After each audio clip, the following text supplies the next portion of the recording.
Welcome to InfoStream, your daily current. Unsure what to listen to? Turn to us for today's headlines. Stay informed. U.S. increases pressure on Venezuela. The United States is taking action against Venezuela. Republican concerns rise over Trump's plans. Trump's ambitions in Greenland are causing concern. U.S. focuses on Maduro and Flores detention. The U.S. faces difficulties in detaining key figures. Russia defends position in Ukraine. Russia is maintaining a strong stance against Western forces. Saudi-UAE conflict worsens and Yemen tensions between Saudi Arabia and the UAE are escalating. U.S. exits climate treaty. The U.S. is withdrawing from a major international agreement. Minneapolis ICE shooting under investigation. A complex narrative is emerging from the shooting incident. Trump's economic policies generate debate. Trump's shifting policies are causing controversy. AI companies settle lawsuits over mental health risks. Character. AI and Google have resolved lawsuits related to teen mental health. xAI's Grok faces criticism for AI image generation. xAI's Grok is being criticized for generating inappropriate images. Food preservatives linked to health risks. Common food preservatives are associated with cancer and diabetes. Trump's project faces opposition. Trump's Ballroom project continues despite criticism.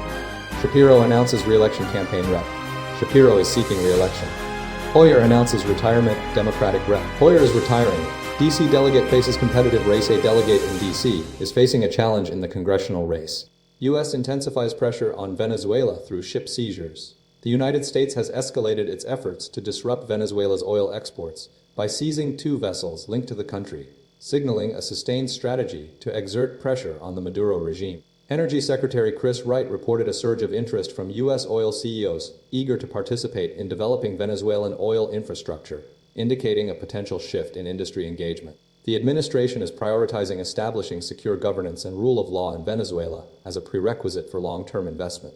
The first seizure involved the Russian flag tanker, initially named Bella 1, which was intercepted approximately 190 miles off the coast of Iceland. U.S. Navy SEALs, supported by the Army's 160th Special Operations Aviation Regiment, boarded the vessel following a weeks-long pursuit. The ship, previously operating within a shadow fleet, was sanctioned for transporting illicit Iranian oil. Despite Russian dispatching a submarine to escort the ship, U.S. forces successfully seized it. Subsequently, the U.S. Coast Guard intercepted the Sofia, a stateless, sanctioned tanker carrying approximately 2 million barrels of crude oil loaded from a Venezuelan port. This operation occurred in international waters of the Caribbean Sea. The Bella 1 was found not to be carrying any oil at the time of the seizure, a key difference from other vessels previously intercepted.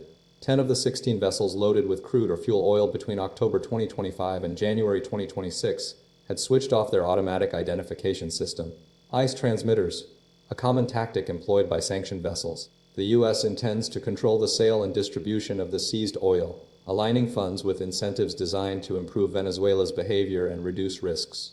The administration is committed to continuing the seizure of vessels transporting oil from Venezuela. Republican concerns mount over Trump's Greenland ambitions. A growing number of Republican lawmakers are expressing serious concerns and outright opposition to President Donald Trump's increasingly vocal and, according to some, dangerous proposals regarding the acquisition of Greenland. The situation is escalating as the administration actively discusses purchasing the territory, raising significant geopolitical implications and straining relationships with key allies, particularly Denmark. Several Republican senators, including Thom Tillis, have publicly criticized the administration's approach, arguing that it is reckless, uninformed, and potentially destabilizing to the NATO alliance. Tillis, a leading voice on the Senate NATO Observer Group, has specifically condemned the administration's assertions, calling them absurd and a distraction from other successful initiatives, such as the operation in Venezuela.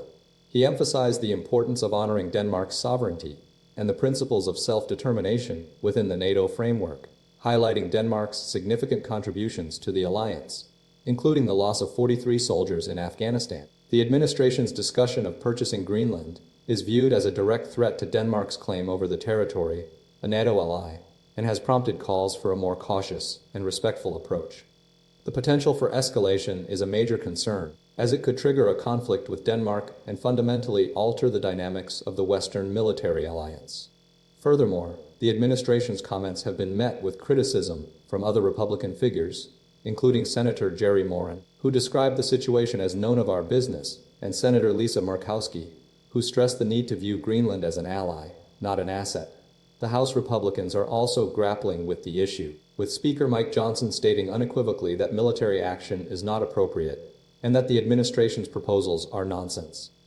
The prospect of a Senate resolution, spearheaded by figures like Senator Blake Moore, to block a U.S. military invasion of Greenland is gaining traction, highlighting the bipartisan concern.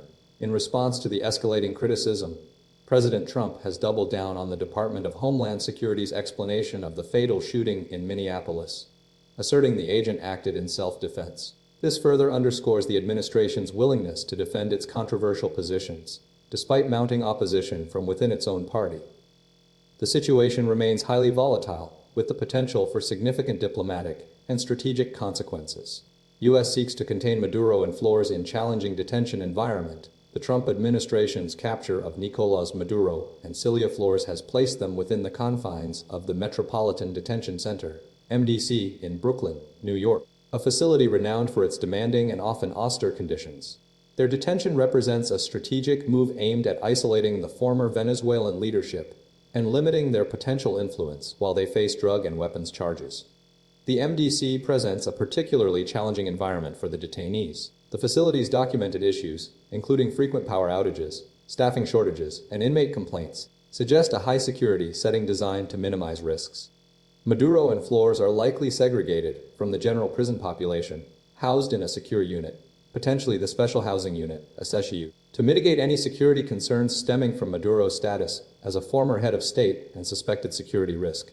This isolation is expected to include restricted movement, limited access to communication, and a regimented schedule focused on legal consultations. The couple's daily routine will likely involve a 6 a.m. wake-up call, legal meetings, and supervised outdoor exercise. The MDC's history underscores the potential difficulties faced by the detainees.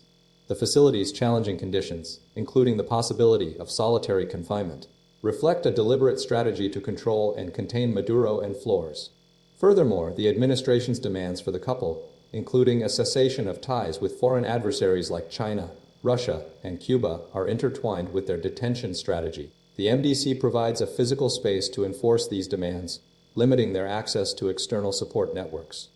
The situation highlights the heightened security protocols surrounding the detention, reminiscent of the circumstances surrounding Jeffrey Epstein's incarceration. The administration's priority is to prevent any potential incidents that could compromise the safety of the facility and its personnel.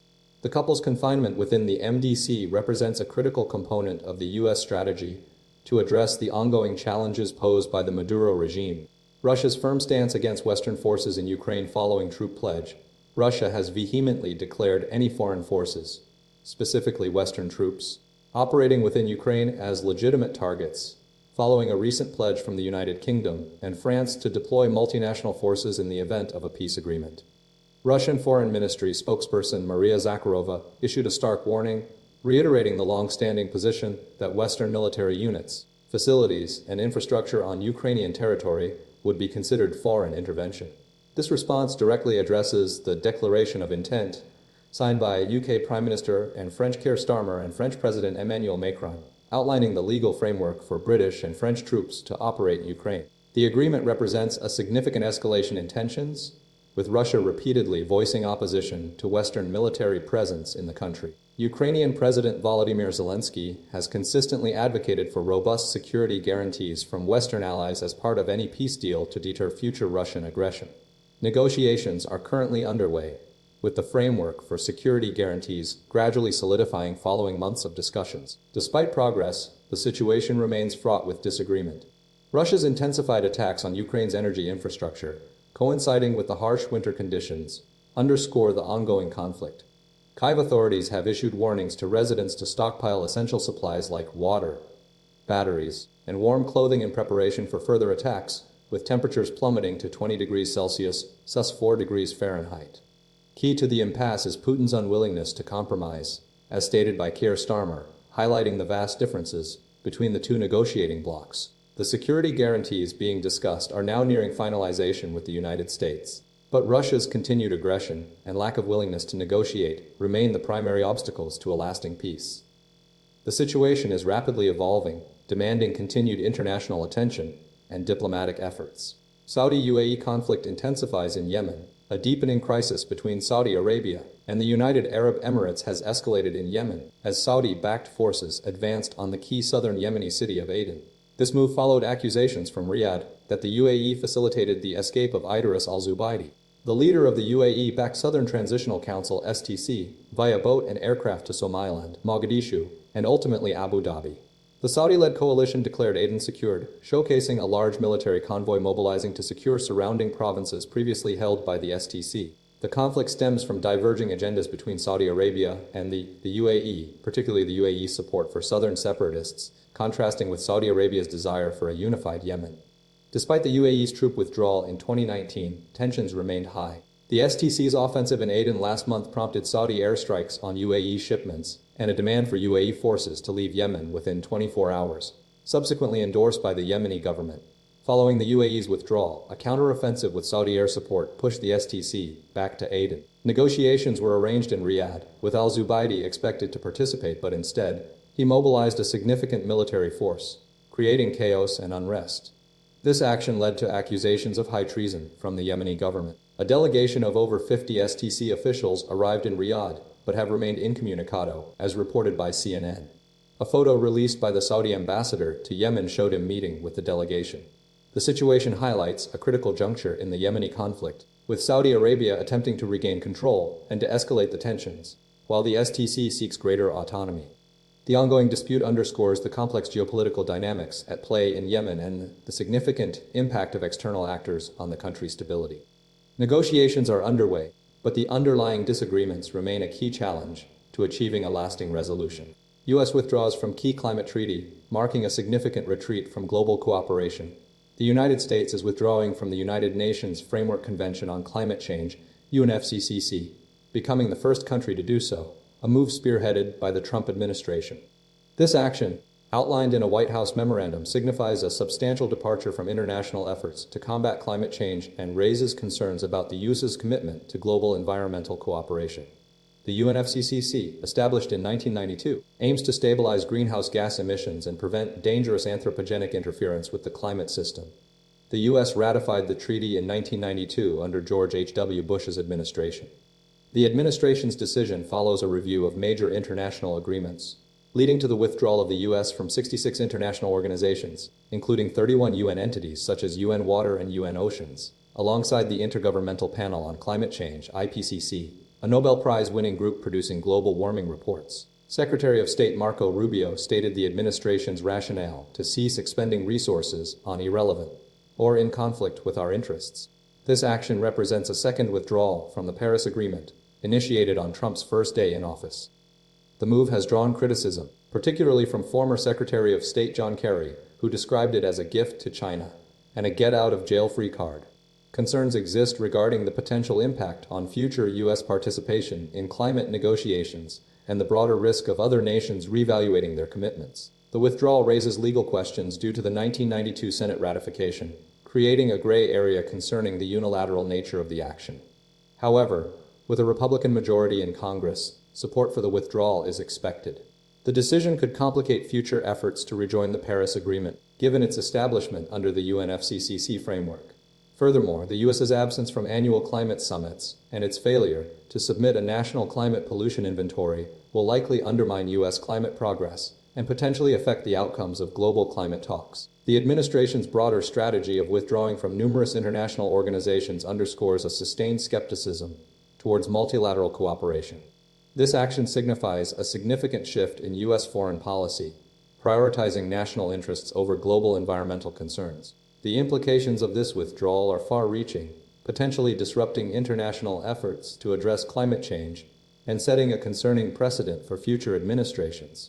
The Minneapolis ICE shooting, a complex narrative unfolds in a woman, Renee Nicole Good, a U.S. citizen and mother of 3, was fatally shot by an Immigration and Customs Enforcement ICE agent during an encounter in Minneapolis, sparking widespread outrage and conflicting accounts. Initial reports from the Department of Homeland Security, DHS, asserted that the agent acted in self-defense after the woman attempted to run over officers with her vehicle in snowy conditions.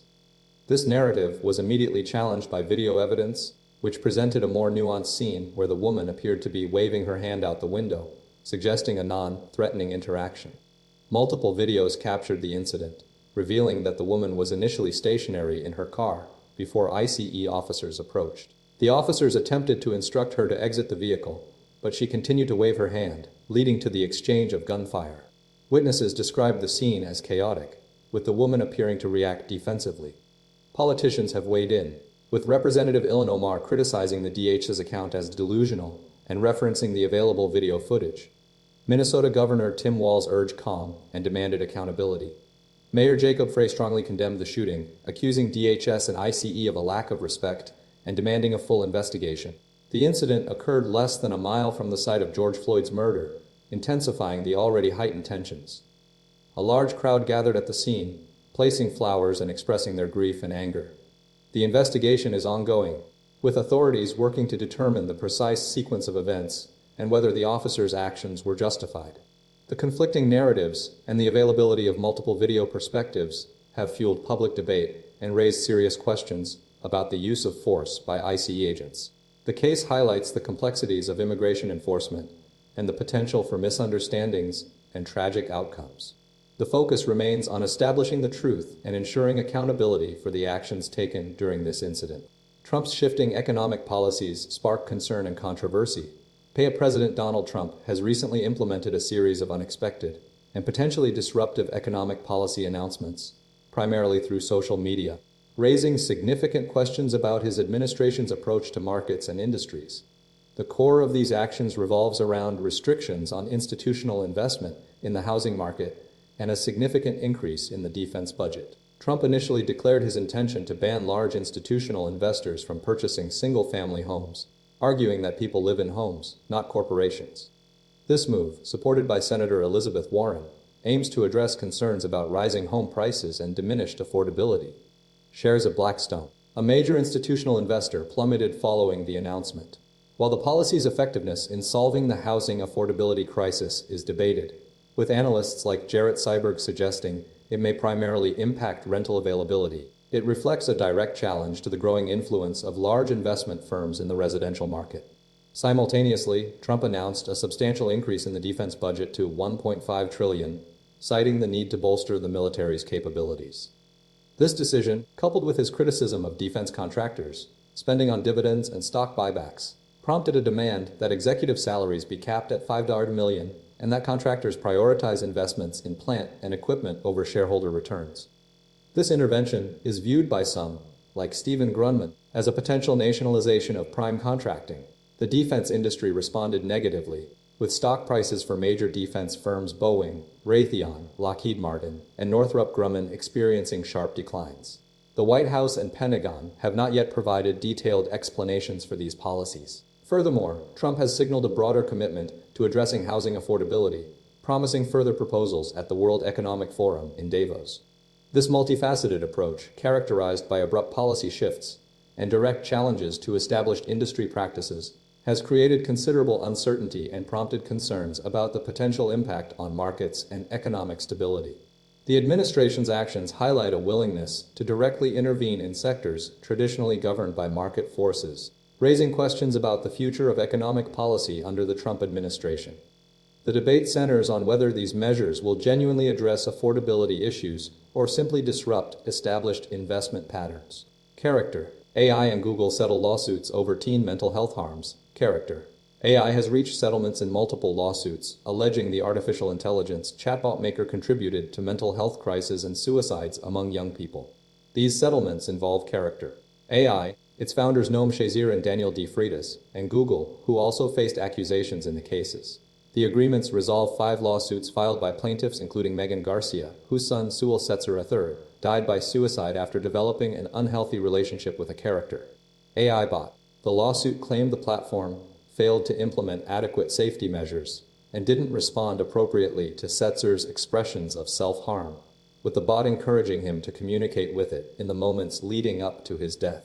The settlements come amid a growing wave of lawsuits against Character.AI and OpenAI, alleging that chatbots contributed to mental health issues, exposed users to sexually explicit material, and lacked sufficient safeguards.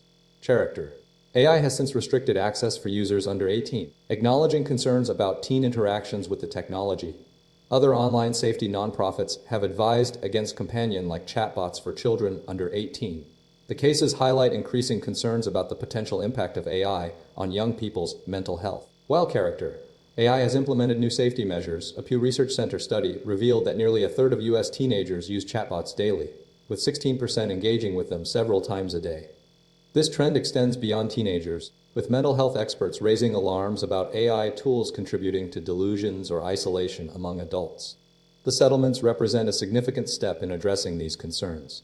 But the ongoing debate about the responsible development and use of AI in relation to vulnerable populations remains crucial. The legal action underscores the need for greater scrutiny and regulation of AI technologies, particularly those interacting with young users. xAI's Grok under fire for generating non-consensual AI images. Elon Musk's AI chatbot, Grok, has faced intense criticism and legal scrutiny following its ability to generate non-consensual, sexually explicit images, including depictions of minors in suggestive poses and erotic situations. The issue stems from user prompts that instruct Grok to digitally undress individuals and place them in compromising scenarios. Investigations are underway across multiple countries, including Britain, India, Malaysia, and the European Union, due to the alarming prevalence of these AI-generated images. The controversy highlights the dangers of combining AI with social media platforms, particularly when guardrails are lacking.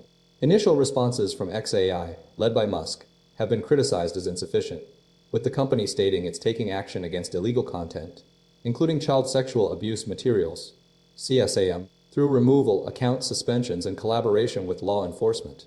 However, the continued output of sexually suggestive images by Grok has raised serious concerns about the platform's safety protocols.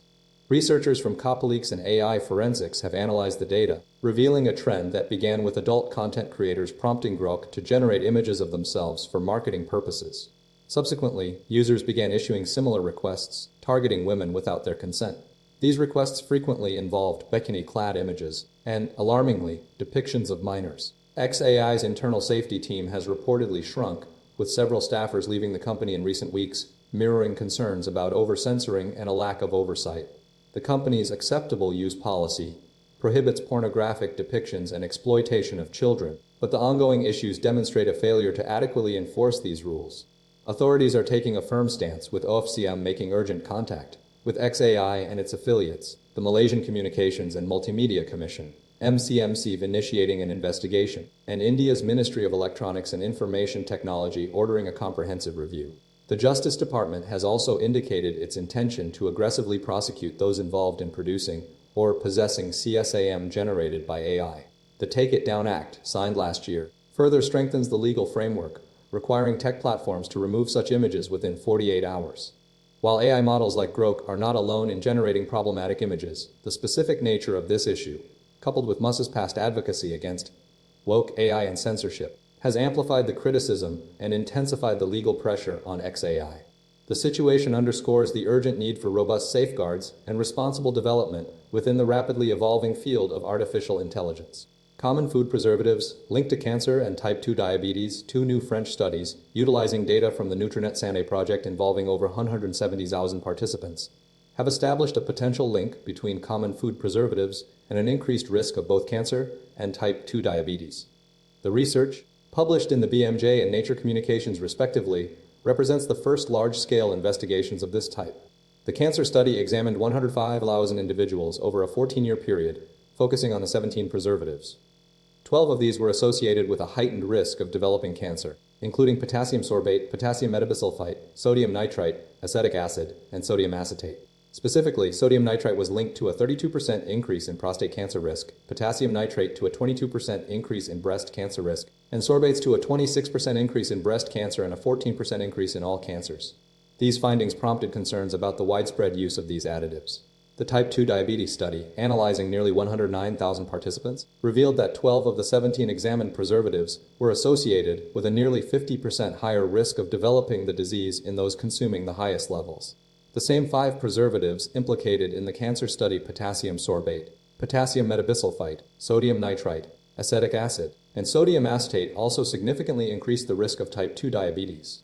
Additionally, calcium propionate and several antioxidant additives, including alpha-tocopherol, sodium ascorbate, rosemary extracts, sodium erythorbate, phosphoric acid, and citric acid, were linked to elevated diabetes risk, Researchers emphasize that these findings, while significant, require further investigation and confirmation. The studies controlled for numerous confounding factors, including physical activity, tobacco use, alcohol consumption, medication use, and lifestyle choices. The detailed assessment of preservative intake through repeated 24-hour dietary records and consideration of animal and cellular models strengthened the research robustness. Anas Hasenbahler, the first author of both studies, highlighted the need for a reassessment of food additive regulations to improve consumer protection. The research underscores the importance of prioritizing fresh, whole, minimally processed foods, particularly plant-based options. The studies represent a critical step in understanding the potential health implications of common food additives, paving the way for more targeted dietary recommendations and regulatory changes. Trump's controversial Ballroom project moves forward despite criticism. President Donald Trump's ambitious East Wing Ballroom project is taking a significant step forward with a formal request for approval from the National Capital Planning Commission, NCPC. The project, intended to solve long-standing logistical challenges for presidential state events, is facing considerable controversy and scrutiny. The proposed 90,000 square foot ballroom aims to eliminate reliance on temporary infrastructure and protect the White House's historic landscape. The project's rapid progression has drawn criticism, including lawsuits from preservation groups alleging a lack of proper oversight and approvals from Congress and the Commission of Fine Arts. Concerns center on the rushed demolition of the existing East Wing, a space historically used by First Ladies, and the escalating cost of the project, now estimated between $300 million and $400 million. The NCPC's involvement is crucial, but the commission is largely composed of Trump loyalists, raising concerns about a lack of objective review.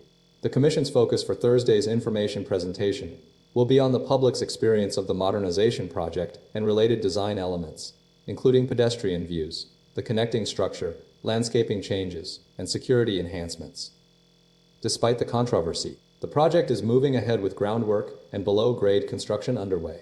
The iconic East Colonnade will be rebuilt with an enclosed second story and access to the East Room. The project's primary goal is to address long-standing issues with temporary event spaces, such as reliance on tents and auxiliary kitchen facilities. Multiple lawsuits and congressional inquiries are investigating the project's funding, transparency, and approval process. The Asbestos Disease Awareness Organization is seeking records related to demolition and potential asbestos exposure. Lawmakers are actively exploring new investigative avenues due to limitations in their ability to compel information. The project's rapid development contrasts with typical NCPC processes, which usually involve extensive consideration of alternatives and public feedback. The Commission's current composition, dominated by Trump allies, has fueled skepticism about a thorough review. Despite these concerns, the project's completion promises to resolve persistent logistical challenges for White House events. Shapiro launches reelection bid, targeting key Democratic goals. Governor Josh Shapiro formally initiated his campaign for a second term on Thursday, signaling a strategic shift focused on expanding Democratic influence, particularly within the United States House of Representatives. The campaign's launch coincided with a significant fundraising effort, securing $30 million for the anticipated 2026 race, including a substantial $10 million influx in the fourth quarter of 2025. Shapiro's approval rating currently stands at 60%, reflecting his standing as a popular governor and a key figure within the Democratic Party. Central to Shapiro's strategy is a commitment to flipping 4 U.S. House districts in Pennsylvania, a move aimed at bolstering Democratic prospects nationally. He intends to leverage his state status as a crucial swing state, frequently sought after by presidential candidates. Shapiro highlighted his administration's accomplishments, including the rapid reopening of I-95 following the 2023 collapse, achieved through innovative emergency measures and initiatives such as removing college degree requirements for state jobs, instituting universal free breakfasts in public schools, and increasing law enforcement funding. The campaign is facing a strong challenge from Republican State Treasurer Stacey Garrity, who has already secured 2 statewide victories and is portraying Shapiro as prioritizing fundraising over governing. Garrity's campaign has criticized Shapiro for focusing on national political ambitions and alleged reliance on large donor contributions. She has also emphasized concerns regarding education standards and rising prices within the state. Garrity has adopted a strategy of aligning herself with former President Donald Trump, emphasizing their shared thumbs-up pose and highlighting Trump's continued presence in the state's political landscape. Shapiro's campaign is timed to coincide with the release of his memoir, Where We Keep the Light, and will include a national book tour. The governor's past experiences, including a personal attack on his mansion and his relationship with former Vice President Kamala Harris, are also expected to play a role in the upcoming election. The race is anticipated to be closely watched due to Pennsylvania's importance in national politics and the contrasting approaches of the two candidates. Democratic Rep. Steny Hoyer announces retirement. Maryland Democratic Representative Steny Hoyer is set to formally announce his retirement from Congress following over 4 decades of service. At 86 years old, Hoyer made the decision to step down with his family during the recent holiday period, stating he didn't wish to remain in office beyond his ability to effectively perform his duties. Hoyer, the third longest-serving member of the House, will deliver a speech on the House floor on Thursday to announce his departure. Throughout his career, Hoyer held various leadership positions, including House Democratic Whip, Deputy Majority Whip, and Chair of the Democratic Caucus. He demonstrated a notable skill in navigating complex legislative processes, successfully guiding significant legislation through divided coalitions, most notably the Americans with Disabilities Act in 1990. His tenure began in 1981 through a special election. Hoyer expressed continued affection for the institution of Congress, acknowledging that the frustration of constituents regarding its functionality stemmed from the nature of American elections. He attributed the current state of political discourse to the electorate's preference for confrontational figures.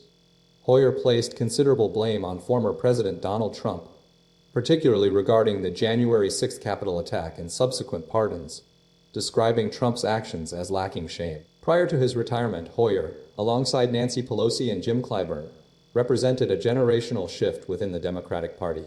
He praised Pelosi's tenacity and acknowledged her as the best speaker he served under. While he admitted a desire to hold the position himself, he characterized any regrets as minimal. Hoyer's departure marks the end of a long and impactful career, leaving behind a legacy of legislative achievements and a critical perspective on the challenges facing American democracy. His decision reflects a recognition of the evolving political landscape and a desire to step aside as the country moves forward. D.C. Delegate faces challenge in congressional race. Former staffer Trent Holbrook has announced his candidacy to challenge longtime D.C. Delegate Eleanor Holmes Norton for her non-voting seat in Congress, a move fueled by concerns surrounding Norton's age and fitness for office. Holbrook, who served as Norton's senior legislative counsel for over 8 years before departing last Monday, believes he is best positioned to lead the District of Columbia through its current challenges, particularly regarding statehood and maintaining home rule. He highlighted his extensive experience within Norton's office and his established record of success on these critical issues. Holbrook initiated his campaign by filing paperwork with the Federal Election Commission, establishing a fundraising committee, and announcing his intentions to the media, including CNN. He emphasized that his decision is not primarily driven by Norton's age, but rather by a desire to leverage his experience and contribute to the district's future. He expressed gratitude for the training and opportunities provided by Norton, stating he is ready to lead. Norton, the oldest sitting House member and a prominent figure in civil rights advocacy since 1977, appointed by President Carter to chair the U.S. Equal Employment Opportunity Commission, has held the D.C. delegate seat since 1991. Despite lacking the ability to vote, she remains a vocal advocate for D.C. statehood and equal rights, frequently participating in floor debates and congressional committees. Recent questions about Norton's age and infrequent public appearances have sparked debates about term limits within Congress. Former DNC Chair Donna Brazile recently advised Norton against seeking re-election, citing concerns about her diminished dynamism. The race has attracted a diverse field of candidates, including D.C. State Board of Education President Jack Patterson, Democratic National Committee official Kenny Zalesin, and D.C. Council members Brooke Pinto and Robert C. White, Jr., demonstrating the significant interest and competition for the D.C. delegate seat. The evolving political landscape within Washington, D.C., including changes to public institutions and increased federal law enforcement presence, adds further complexity to the race and highlights the ongoing tension between D.C.'s autonomy and federal oversight. The contest reflects broader national conversations about age and leadership in politics, and the unique challenges faced by the District of Columbia as a non-voting delegate.